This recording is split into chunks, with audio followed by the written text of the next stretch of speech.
네, 이렇게 청와대 이전 소식 등 최근 정치권에 대한 관심이 뜨거운데요. 관련 내용 키워드로 짚어보는 시간입니다. 장해찬 시사평론가, 이경 전 민주당 상근 부대변인과 정리해 보겠습니다. 두 분 안녕하십니까? 안녕하세요. 반갑습니다. 네, 정치권 핵심 키워드 첫 번째 내용 보여주시죠. 네, 서우남. 장해찬 평론가님. 윤석열 대통령 당선인 인수위원회가 오늘 출범하는데 인수위 구성을 두고요. 서우남 이런 단어가 나왔습니다. 이게 무슨 내용인가요? 이게 서울대 출신 50대 남성 비중이 상당히 높다고 해서 언론에서 신조어를 만든 것 같은데요. 네네. 근데 이번에 인수위 특히 24명의 인수위원을 구성하는 데 있어서 윤석열 대통령 당선인의 이 기준을 확고했습니다.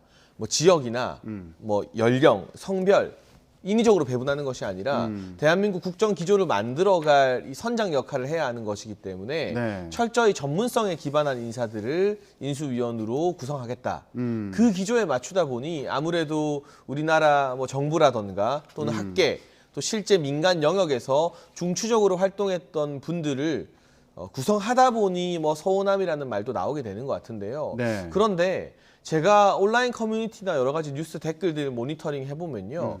이렇게 특정 어떤 뭐 지역, 계파, 연령, 성별 배분하지 않고 전문가 위주로 인수위를 구성한 것에 대한 이 댓글 반응이나 커뮤니티 반응이 상당히 호의적이라는 것에서 저도 네. 많이 놀라고 있습니다. 그러니까 우리 국민들이 자꾸 인위적으로 누군가에게 뭔가를 할당해주고 배분해주는 거 물론 다양성 측면 차원에서 필요할 때도 있습니다만 적어도 새 정부가 출범을 준비하고 국정 기조를 잡아가는 데 있어서는 누가 뭐래도 부인할 수 없는 대한민국 최고의 전문가들이 키를 잡아줬으면 좋겠다. 그러니까 문재인 정부가 사실 비판받았던 요인 중에 하나 그리고 민주화 이후 최초로 5년 만에 정권 교체된 이유 중에 하나가 전문가를 쓰지 않고 너무 끼리끼리 쓰는 것 아니냐. 뭐 운동권 출신 인사들의 비중이 너무 높은 것 아니냐는 국민들의 뼈아픈 지적이 있었거든요. 그런 차원에서 철저히 전문성 위주로 인사를 기용하겠다는 윤석열 당선인의 기조가 오히려 국민들에게 신선하게 받아들여지는 측면도 있는 것 같습니다. 네.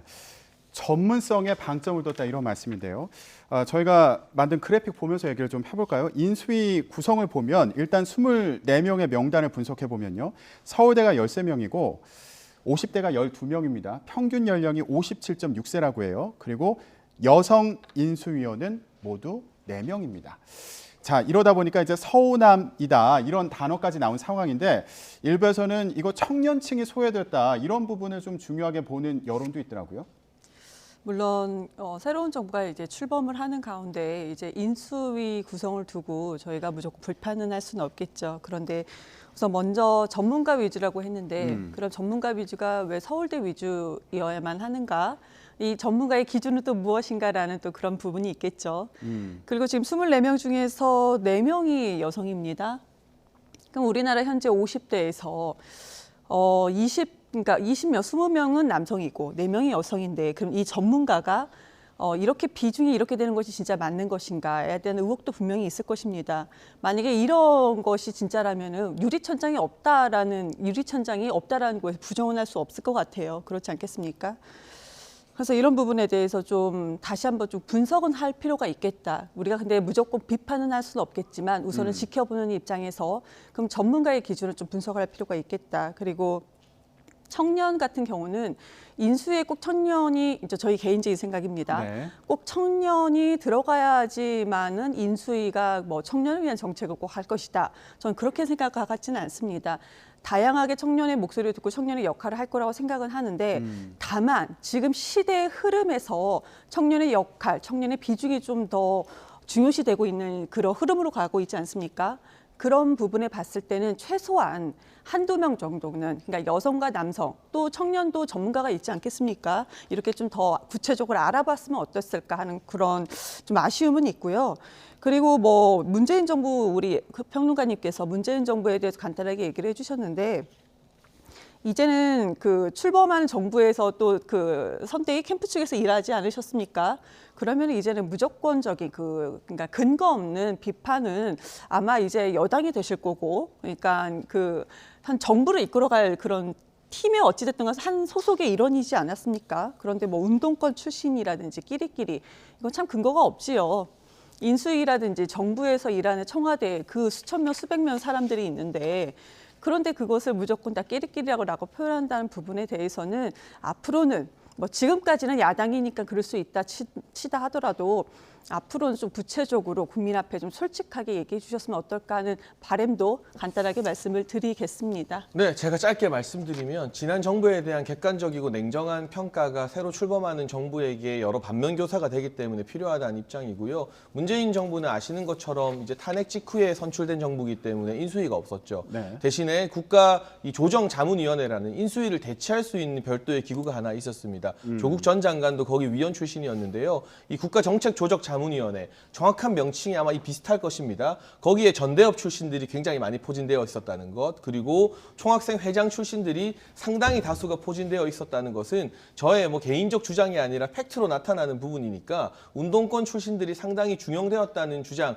뭐 이게 옳으냐 그르냐의 판단은 국민 여러분이 각자 개별적으로 하실 수 있습니다만 그 사실 자체는 별로 틀린 게 없다는 말씀 드리고 싶고요. 청년과 관련해서도 오늘 김은혜 당선인 대변인이 말한 것처럼 많은 청년들 그리고 선거 과정에서 활약했던 청년 보좌역들이 인수위 각 분과의 실무위원 등으로 배치될 예정입니다. 저도 사실 일정 부분에 대해서 추천해달라는 연락을 받고 정말 열심히 했던 청년들을 많이 추천해 주기도 했었는데요.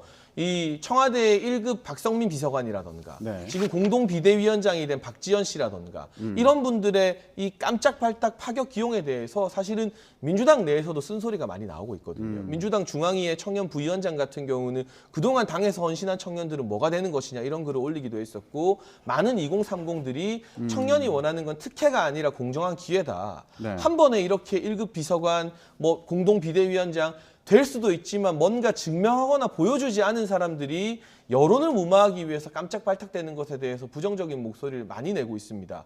제가 생각해봐도 박지원 비대위원장보다 선거 과정에서 여기 계신 이경 전 대변인이 민주당에 기여하는 게 훨씬 더 많거든요. 그런 측면에서 보면 불공정한 인사에 대한 우리 국민의 반감이 높기 때문에 청년들을 뭐 깜짝 파격 기용하지 않는다고 해서 인수위원이 아니라고 해서 배제하는 것이 아니라 각 분과에 정말 제대로 일할 수 있는 실무위원으로 배치하면서 국정 영역 전반의 청년의 목소리를 담겠다는 게 인수위의 기조로 보입니다. 네, 알겠습니다. 자, 오늘 이제 현판식 열고 본격적인 활동에 들어서는데 이 인수위원들의 그 전문성을 어떻게 발휘하는지 이 부분 주목해서 봐야겠습니다. 자, 그럼 다른 부분을 또 점검을 좀 해볼게요. 이명박 정부 시절 인사들이 다수 포함됐다.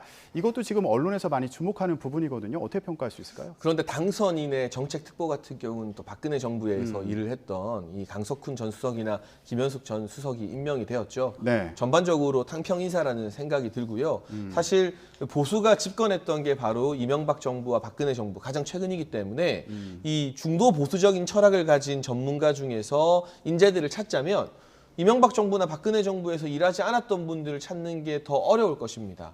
그래서 과거 정부에 몸을 담았느냐 몸을 담지 않느냐로 이분들을 판단하기보다는 지난 또 문재인 정부 5년의 기간 동안 이번 인수위에 합류하게 된 분들이 어떤 국정 철학이나 어떤 경제적인 철학을 가지고 발언하고 활동했는지 살펴보는 게 훨씬 건강한 이 인수위원 검증 방식인 것 같고요. 여러 가지 예시가 있지만 뭐 네. 유능한 이 SK 고문 같은 경우는 문재인 대통령 선대위의 본부장으로 합류했던 분이거든요. 이분이 문재인 대통령 대선 돕겠다고 미국 국적까지 버리고 한국 국적 재취득할 정도로 문재인 대통령의 열렬한 지지자였던 분이에요. 그러니까 이런 분도 사실 24명의 인수위원 중에 한 분으로 포함되어 있습니다. 또 뭐 이 김한길 전 대표나 김병준 위원장이나 이 박주선 전 국회 부의장 같은 경우 전부 민주당 진영에 계셨던 분들이잖아요. 네. 그러니까 이게 MB계가 많다기보다는 전반적으로 중도 보수 전문가 중에 과거 보수 정권에서 일했던 분들이 많은 것이고 아까 제가 말했던 유흥한 전 SK 고문이나 민주당 진영에 있었던 원로들이 대거 합류한 것으로 보면 정치 지정을 가리지 않고 통합의 인사를 했다고 평가하는 게 조금 더 적절하지 않을까 하네요. 네, 지금 이명박 정부 당시 인사뿐만 아니라 박근혜 정부 당시에 이제 인사들도 참여하는 부분에 대해서 설명을 해주셨는데 이걸 두고요.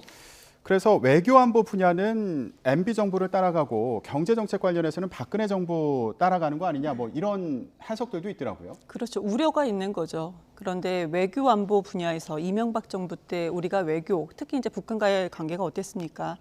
그렇게 상당히 좋은 관계가 아니었다는 점이 분명히 있습니다. 그리고 박근혜 정부 때는 그럼 우리가 경제가 그렇게 좋았느냐? 그렇지도 않다. 그리고 우리 조금 전에 우리 평론가님이 얘기를 해주셨지만 중도층에서 일하는 사람들을, 그러니까 중도 보수에서 일하는 사람들을 찾기가 쉽지 않았다라고 하면서 이명박 박근혜 정부 때 일하셨던 분들을 지금 얘기를 해주시는데요. 이것이 보면은 그러니까 다른 사람이 다른 당이라든지 다른 측이 한다는 것은 비판인 거고 우리는 지금 어쩔 수 없었다. 이렇게 얘기하는 거랑 마찬가지다라고 합니다. 그렇게 생각을 하는 거고요.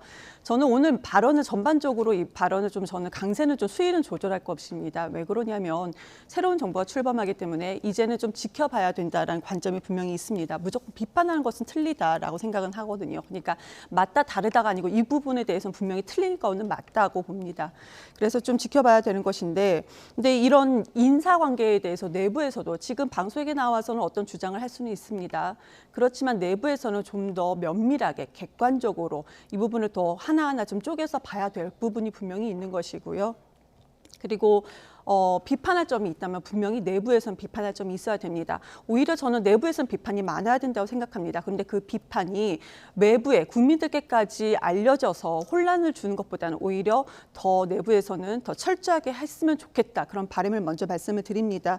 그리고 지금 SK 유고문 같은 경우는 우선 우리 그러니까 민주당계 정부에서 계셨던 것은 맞습니다. 그렇지만 뭐 이분이 혼자 들어갔다고 해서 이것을 뭐 국민 통합이라고 볼 수 있는 것이냐 그렇지는 않을 것입니다. 그런 부분에 대해서 그렇게 따진다면은 그러면 윤석열 당선인은 민주당 정부의 사람이 아니었습니까? 그렇다고 해서 지금 민주당과 지금 국민 통합이 다 되고 있냐? 또 그러지 않는 분위기가 분명히 있습니다. 오히려 지금까지 정권이 바뀔 때보다 지금이 오히려 그러니까 대통령과 당선인 간의 만남도 없을 정도로 오히려 지금 분위기가 더 좋지가 않다라는 점. 그래서 한 사람, 민주당, 그러니까 문재인 정부에 있었던 한 사람이 간다고 해서 이것을 통합이라고 하지 마시고 정확하게 분석을 해주시기를 간곡하게 다시 한번 부탁드리겠습니다. 네. MB계 인사들이 포함이 되면서 이 외교안보 정책에 대해서 그 당시 기조를 따라가는 거 아니냐 이런 해석들 관련해서요. 일부에서는 대북 정책과 관련해서 이 대북 관계가 긴장이 더 고조되는 거 아니냐 이런 우려를 하고 있는 상황인데 외교안보 분과를 보면은 김성한 전 외교통상부 2차관 그리고 김태효 전 청와대 대외전략기획관 또 이종섭 전 합동참모본부 차장이 포함이 되어 있습니다. 근데 모두 이제 MB 정부 출신이라는 거죠. 이런 우려 해석에 대해서는 어떻게 보세요? 근데 왜 우려죠? 제가 사실은 많이 질문하고 싶은 게 이 MB 정부 시절에 북한이 우리를 공격했던 것 우리 정부 잘못입니까? 북한 잘못인 것이죠.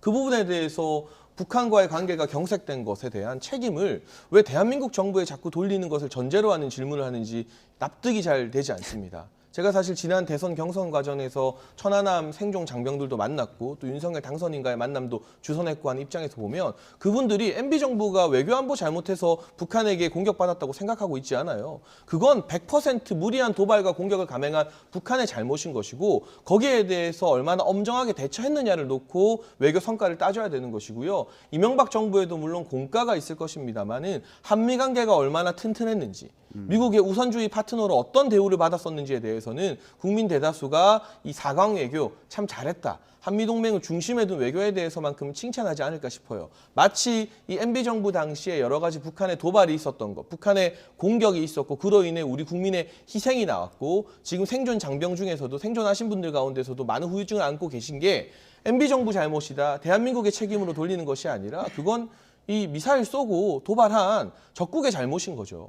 그 부분에 대한 책임 소재가 이 혼선이 있어서 그 당시에 많은 상처를 입고 지금도 괴로워하고 계시는 유족분들이나 생존 장병들에게 마치 이건 너희 책임이야, 너희 탓이야라고 화를 돌리는 듯한 그런 좀 불분명한 발언들은 없었으면 하는 바람이 있습니다. 그러면 제가- 안보 정책에 대해서 간단히 네, 네. 안보 정책에 대해서 좀 방향을 전망해 본다면 어떻게 할 수 있을까요? 아무래도 한미 동맹 위주의 안보 정책, 외교 안보 정책이 될 것 같고요. 지금 윤석열 대통령 당선인이 주요국 정상들과 통화를 하고 있는데 모두 다 쿼드에 가입한 국가의 정상들과는 일단 통화 절차를 마무리했죠. 그러니까 쿼드 가입 언제 하느냐 이런 걸 떠나서 이 미국이 지금 주도하고 있는 태평양의 안보 질서 거기에 한미 동맹의 한 축으로서 조금 더 대한민국의 위상이 커지지 않을까 싶습니다. 네, 이경 대변인.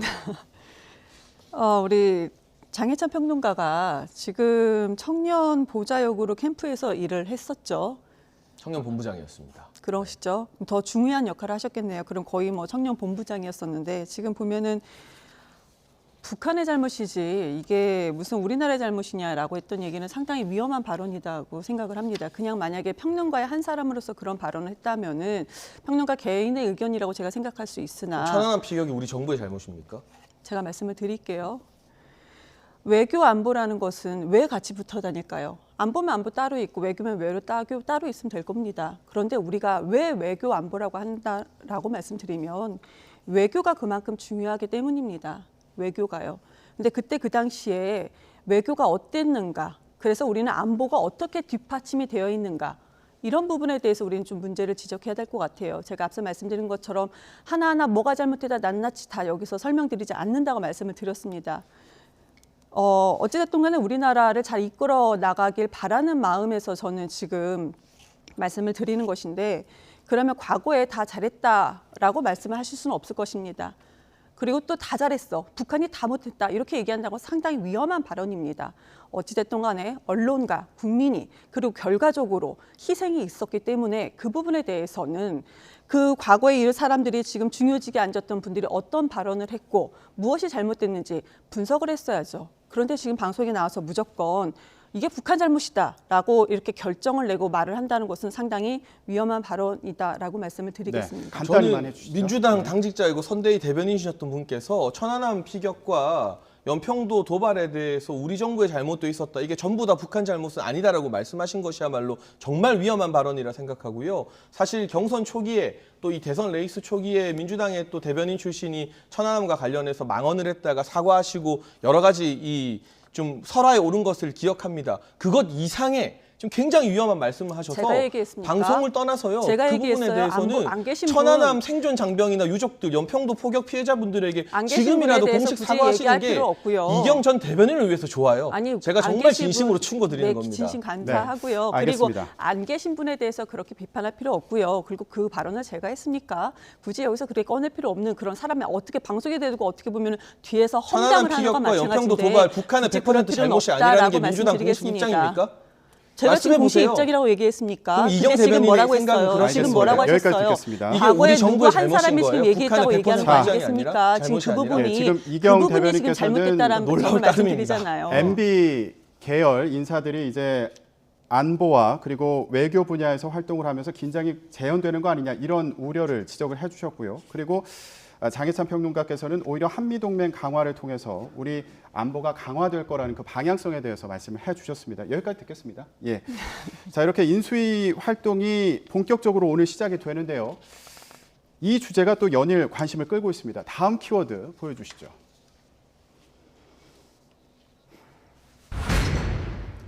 광화문이냐 용산이냐.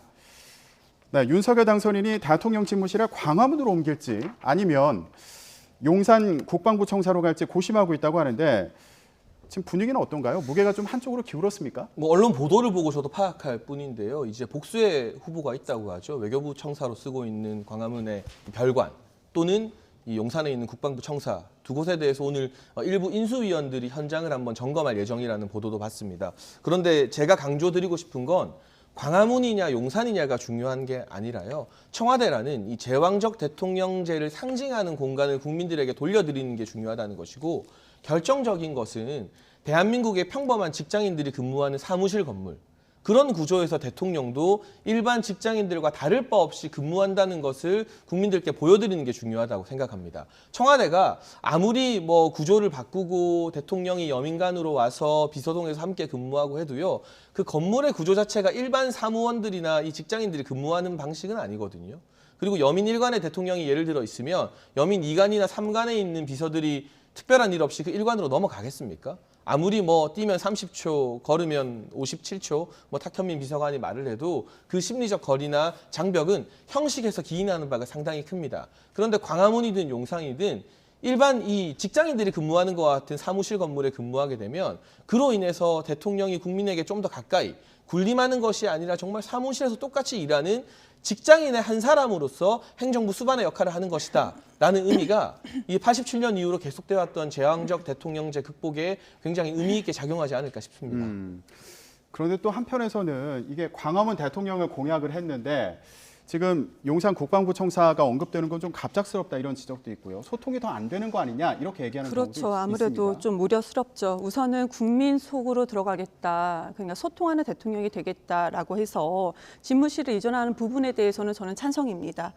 그래서 지금 광화문으로 이전한다라는 부분에 대해서는 찬성을 하고 있었는데 그렇지만 이제 현실적으로 광화문에 이전했을 때 많은 여러 가지 장애가 있습니다. 이런 부분에 대해서 어떻게 개선할 것인가를 좀 더 논의했으면 좋겠다라는 생각이 드는데요. 용산의 군사기지로 지금 들어간다는 거죠. 글쎄요, 그거 구중군거리, 청와대가 구중군거리라고 얘기를 했는데 용산은 군사기지입니다. 오히려 전문가들이 말하기를 여기는 더 군걸 중에 더 구중군거리라고 할 정도로 국민들이 이렇게 접촉한 면이 훨씬 더 부족하다. 그리고 아까 집무실을 얘기를 두고 우리 청와대 본관에 우리가 알 수 있는 청와대 본관에 집무실이 있는데 여기 본관 집무실은 우리 문재인 대통령께서는 이용하지 않으셨습니다. 그러니까 여민 1관, 2관 이렇게 나왔던 부분이 여민 1관 3층의 집무실로 옮겼고 2층은 비서실장실 그리고 1층이 비서관들이 있는 곳입니다. 그리고 옆에 건물이 있다 하더라도 바로 옆에 건물이에요. 이거야말로 그냥 일반 직장인들이 근무하는 그런 건물과 다르지 않다. 그리고 지금 보시면은 언론에서도 많이 보셨겠지만 지금 청와대 앞길까지 다 24시간 개방을 했고 또 북악산도 북주까지 다 개방을 했고 또 그 별장까지도 그러니까 그 대통령의 별장까지 전부 다 국민품으로 돌려드렸습니다. 그리고 청와대까지 잔디밭까지 국민들께서 관람이 가능하세요. 그러면은 대통령께서 창문을 열고 손을 흔들 정도의 그런 구조가 분명히 되어 있습니다. 그럼에도 불구하고 국민 속으로 더 들어가겠다고 한다면 군사기지가 아닌 정말로 국민 속으로 들어가는 것을 좀 고민해 볼 필요가 있다. 그리고 국민과 소통을 하겠다라고 한다면은 요즘 같은 시대에는 굳이 진짜로 얼굴을 맞대지 않고도 많은 다양한 루트로 해서 국민과 만날 수 있는 그런 부분이 분명히 많을 거라고 생각을 합니다. 그런 부분에서 또 고민을 더 했으면 좋겠다. 그리고 용인 군사기지에 대해서 좀 더 우리가 얘기를 하겠지만 그거는 지금 지하 벙커도 있지 않겠습니까? 지하 벙커를 옮기는 것만으로 그러니까 합동참모본부가 있고 합동참모본부는 핵폭탄에도 여기를 진짜 견딜 수 있는 그런 지하 벙커가 설치가 되어 있다고 합니다. 이것을 어떻게 지금 옮기겠습니까? 설치 비용만 해도 이것이 수천억 원대라고 합니다, 지금.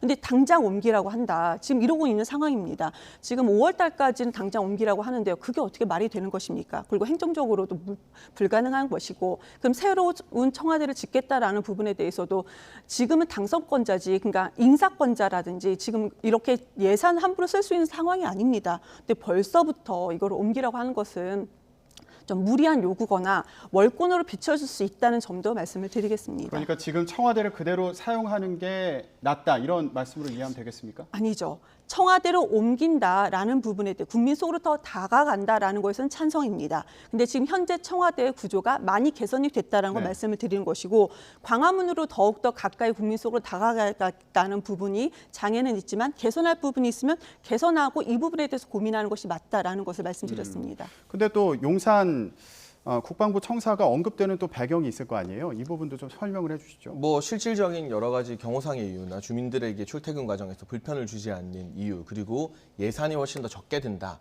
또 용산 같은 경우에는 시설이 이미 잘 마련돼 있어서 이 리모델링을 하는 데 있어서 비용도 적게 든다는 부분 등이 있겠지만 저는 사실 미국 백악관 풍경 한번 떠올려 보면요. 백악관 주변의 공원에서 주민들이 산책하고 국무위원이나 오바마 전 대통령 같은 경우도 이 회의 중간에 햄버거 맛집 찾아서 나오고 이게 결국 지금 이 인수위 사무실 통이동에서 이 주변을 자연스럽게 산책하고 주변에 어떤 뭐 김치찌개집이나 피자집 가는 이 윤석열 당선인의 행보와 그대로 연결될 수도 있는 부분이거든요. 그렇기 때문에 용산이라는 곳, 뭐 아까 제가 말씀드린 것처럼 광화문이냐 용산이냐가 중요한 게 아니라 일반적인 사무 공간으로 나온다는 것에 대한 대단한 상징성이 있지만 여러 가지 어떤 주변 환경을 고려해 봤을 때 용산이 조금 더 우세하게 점쳐지는 보도가 나오는 것은 그러한 이유 등 때문인 것 같고요. 물론 일각에서 너무 빠른 거 아니냐, 뭐 청와대에 들어간 다음에 이 부분에 대해서 좀 더 준비를 해서 옮기면 되는 것 아니냐는 이야기도 일리가 아예 없지는 않습니다만 이 제왕적 대통령제를 지난 30년 넘도록 보수 진보할 것 없이 많은 대통령들이 극복하지 못한 이유가 무엇일까? 그 부분에 대한 상징을 우선 이 바꾸기 위해서는 조금 시기를 앞당긴다 할지라도 대통령이 취임 첫 직무를 청와대가 아닌 다른 곳에서 볼 때 우리 국민들이 얻게 되는 이 플러스 요소가 다른 여러 가지 좀 걱정되는 부분으로 인한 마이너스 요소보다는 훨씬 더 클 거라고 생각합니다. 제가 용산공원 얘기를 좀 말씀을 드려야 될 것 같은데 용산공원이 만약에 이것이 조성이 다 완료가 된다 그러면은 최소한 지금 구조적으로 봤을 때는 대통령이 건물하는 그러니까 일하는 집무실의 건물을 멀리에서 국민이 볼 수 있다 이 정도입니다. 지금 청와대는 국민들께서 멀리서 볼 수가 없는 그런 건데, 근데 지금 더 좀 어려운 점이 용산공원 조성이 2032년, 빨라야 2032년이라고 합니다. 근데 지금 2022년 대통령이 그러니까 만약에 이제 5년이잖아요. 네. 그러면 2027년입니다. 이게 계획이 맞느냐 이런 것도 최소한 하나 확인이 하지 않고 얘기했다라는 점.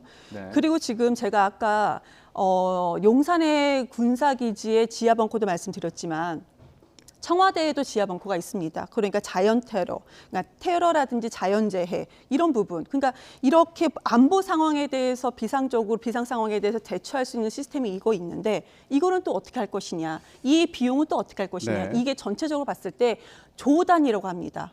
이런 비용을. 근데 이런 비용에 대해서 고민을 하지 않고 지금 언론에서 500억 원인가요? 이렇게 나오고 있는데 이런 부분에 대해서 심각하다라고 말씀드리겠습니다. 네, 알겠습니다. 자, 간단히요. 장혜찬 평론가님. 그러면 오늘 오후에 이제 인수해서 현장 답사를 간다는 거잖아요. 그 장소를 선정하는 데 있어서 가장 중요하게 볼 부분이 한 가지 있다면 뭐가 있을지 간단하게 짚어주시죠. 그러니까 저는 국민과 소통 얼마나 원활하게 되느냐가 가장 중요한 기준이 될 것 같습니다. 이를테면 국민과 소통 측면에 있어서는 주변 주민들에게 불편을 주지 않으면서 대통령이 좀 편하게 주변 식당도 갈 수 있고 주민들과 왕래할 수 있는 환경이 얼마나 잘 갖춰져 있느냐가 하나의 포인트일 것이거든요. 이를테면 도심지를 한다고 해서 자칫하면 대통령 경호 문제 때문에 주민들 출퇴근이나 교통에 불편을 좀 많이 주게 되면 그게 또 소통에 도움이 된다고는 볼 수 없어요. 그래서 적절한 기준을 찾되 주민에게 불편을 덜 주면서 국민 가까이에서 일반 민생 현장을 체험할 수 있느냐 마느냐 그게 첫 번째 기준이 될 거라고 봅니다. 알겠습니다. 오늘 오후에 이제 현장 답사를 하니까 조만간 결정되지 않을까 이런 생각도 드는데 어떤 배경을 갖고 어디로 결정할지 지켜보겠습니다. 자, 이번에는 민주당 상황 짚어보겠습니다. 다음 키워드 보여주시죠. 쿨하게 결정. 네, 윤호중 더불어민주당 비대위원장의 발언입니다. 최근에 사퇴 요구가 일고 있는데 초재선 의원들은 잇따라 면담을 했잖아요. 근데 이 자리에서 의견을 잘 수렴해서 쿨하게 결정하겠다 이렇게 얘기했다고 합니다. 어떻게 해석해야 될까요? 뭐 쿨하게 잘 하시겠죠. 우선은 지금 비대위원장 자체가 본인께서 비대위원장직에 대해서 욕심을 가지고 계셨던 것 같지는 않습니다. 우리가 민주당이 대선을 마친 이후에 아무래도 여러 의견들이 있지 않겠습니까? 그래서 그 의견들의 중간지대에서 조율이 가능한 분이 그 전 원내대표였던 그 윤호중 비대위원장이라는 것이 결정이 좀 됐던 것 같아요. 그런데 조만간에 며칠 있다가 3월 내에요.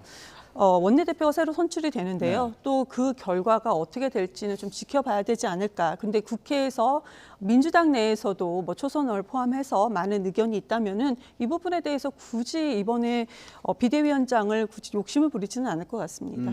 그러면 원내대표가 새로 선출되면 그 원내대표가 비대위원장을 맡을 가능성도 있다고 볼 수 있을까요?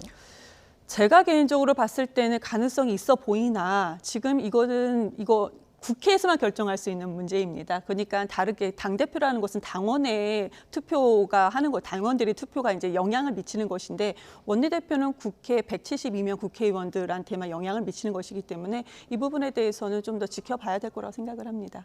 그렇군요. 예, 지금 대통령 인수위원회 현판식이 오늘 예정되어 있는데요. 예, 현장이 좀 준비가 된 것 같습니다. 현장 한번 함께 보시겠습니다. 네, 오늘 통이동 사무실에서 현판식이 열리는데 그 현장 화면 모습을 함께 보고 계십니다. 안철수 인수위원장 모습도 보이고요. 예, 그리고 권영세 부위원장의 모습도 볼 수 있습니다. 이준석 국민의힘 대표의 모습도 보이네요. 예, 윤석열 대통령 당선인의 대통령직 인수위원회가 오늘 현판식을 열면서 공식 출범합니다. 네, 윤석열 대통령 당선인의 모습도 함께 보고 계십니다. 참석자들과 인사를 나누고 있는 모습을 볼 수 있습니다.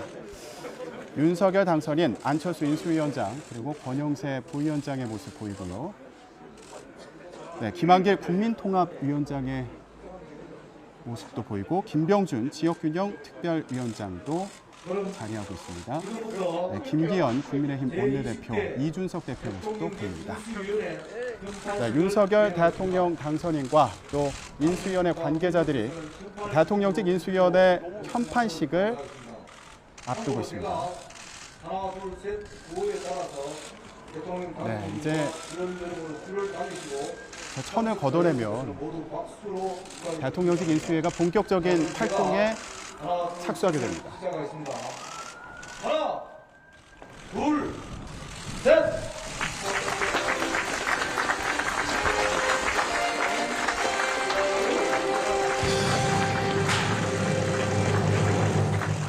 잠시 당선인님과 위원장께서 사진 촬영을 위해서 현판에 손을 좀 대주시면 감사하겠습니다.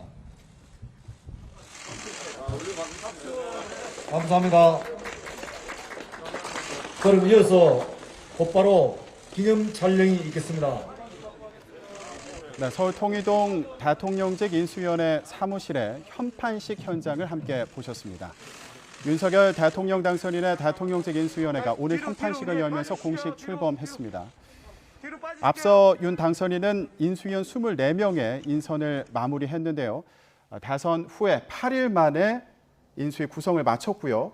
이제 오늘부터 본격적인 활동에 들어가는 거죠. 네, 인수위원 예. 구성이 마무리되었고 현판식까지 했으니까요. 오늘 처음으로 윤석열 당선인이 전체 인수위원과 함께 직접 회의를 주재할 예정이라고 하고 또 오늘 안으로 이제 인수위의 실무를 뒷받침할 전문위원과 실무위원 구성도 완료하는 것을 목표로 인선을 하고 있다고 보도를 통해서 접했습니다. 그러면 네. 다음 주 월요일부터는 아마 인수위원들과 함께 각 분과의 전문위원, 실무위원 또 특위의 위원들이 구성되어서 국정 초기 과제를 만들기 위한 다양한 작업을 할 것이라고 보여지는데요. 네. 윤석열 대통령 당선인이 꾸준하게 강조했던 것이 이 대통령실이 민간과 이 관이 합치되어서 운영되어야 된다. 그러니까 민관 공동위원회 형식으로 운영되어야 한다는 이야기를 계속하셨기 때문에 인수위 이제 활동 과정에서도 인수위원이 아니더라도 민간의 최고 전문가들이 자주 방문해서 토론도 하고 의견도 내는 그러한 좀 열린 인수위가 될 것으로 기대를 하고 있습니다. 네. 자, 인수위원회가 이제 새 정부의 밑그림을 짜는 역할을 하게 될 텐데 이경 대변인께서는 어떤 기대를 하고 있는지 한 말씀 좀 해주시죠.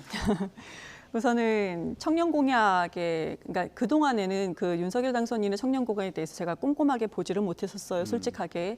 그런데 이제 당선인이 됐기 때문에 청년 공약이 어떻게 되는 것인가라는 그 부분을 봤는데 좀 아쉬움이 분명히 있었습니다. 뭐 청년 공약에 여가부 폐지가 들어가던가 이런 부분에 좀 아쉬움이 있는데요.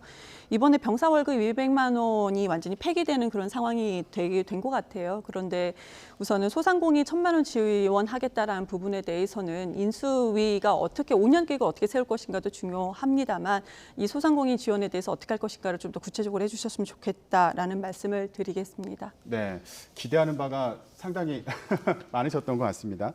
자, 저희가 오늘 인수위원회 현판식 현장까지 함께 전해드렸는데 앞서서 민주당 상황을 좀 짚어보지 않았습니까? 이 얘기로 좀 마무리를 하겠습니다. 민주당에서 지금 비대위 구성을 두고 내분을 보이는 모습이거든요. 근데 민주당 입장에서는 이 내분을 좀 빨리 정리해야 되지 않을까요? 어떻게 보세요? 네, 일단은 윤호중 원내대표가 비대위원장으로 선임된 것부터 전 첫 단추를 좀 잘못 깼다는 생각이 들어요. 이분이 원내대표 임기가 얼마 남지 않았거든요. 그럼 최소한 신임 원내대표가 이 의원들의 어떤 추인을 받아서 비대위원장이 되거나 비대위원장을 선정하는 것이 일반적인 모습인데 대선 패배에 가장 큰 책임이 있는 사람 중 한 명이라고 해도 과언이 아닌 윤호중 원내대표가 비대위원장을 한다고 하니 그리고 일부 의원들이나 초선들이 반대 목소리를 내는데도 잘 하겠다고 하니 전 이게 노정희 중앙선관위원장과 겹쳐 보이거든요. 사전투표 그렇게 엉망으로 관리해놓고도 이 상임 선관위원들이 물러나라 하는데 더 잘하겠다고 말하는 노정희 선관위원장의 모습과 초선들이 물러나라고 하는데 더 잘하겠다고 하는 윤호중 비대위원장의 모습이 많이 겹쳐 보입니다. 네. 자, 지금 민주당 내부에서는 이재명 고문이 이제 등판해야 된다 이런 요구도 있지 않습니까? 이 질문을 좀 드려볼게요. 지금 이재명 고문은 패장이냐 아니면 구원투수냐? 예, 이런 질문에 어떻게 답할 수 있을까요? 제가 지난 7월부터 이재명 후보, 당시 이제 후보요, 캠프에서부터 9개월간을 좀 제 시간과 열정을 다해서 지켜봤는데 조금은 좀 쉬게 하시는 게 맞지 않을까 이런 개인적인 생각을 말씀드리고요. 네. 물론 지지하신 분들 입장에서는 지금 저희가 선거에서는 민주당이 졌지만 그래도 가장 큰 표를 받았기 때문에 그리고 또 국정 그러니까 그 전 국정 운영에 대해서 많은 국민들께서 비판이 있음에도 불구하고 정말 0.72%라는 그런 표를 받지 않았습니까? 그래서 이재명 후보에 대해서는 요청하시는 분들이 많으신 것 같아요. 그래도 아직은 때가 아닌가라는 생각이 드는 것이고요. 그리고 비대위에 대해서 간단하게 말씀드리면은 지금 우리 현재 비대위원장이 대선의 가장 큰 패배 원인이었다는 말씀은 전혀 맞지 않는 말인 거고요. 네. 그리고 비판을 위한 비판만 하는 것이 비대위의 전체적인 역할은 아니다. 개선점을 찾아야 된다라고 말씀드리겠습니다. 알겠습니다. 윤호중 비대위원장도 어떤 결단을 내릴지 지켜보기로 하고요. 저희가 앞서 보여드렸던 인수위, 이제 현판식을 열고 본격적인 밑그림 짜는 그런 작업에 착수를 하게 됐는데요. 앞으로 어떤 그림을 내놓을지 계속 지켜보도록 하겠습니다. 장혜찬 시사평론가 그리고 이경 전 민주당 상근 부대변인과 함께했습니다. 두 분 고맙습니다.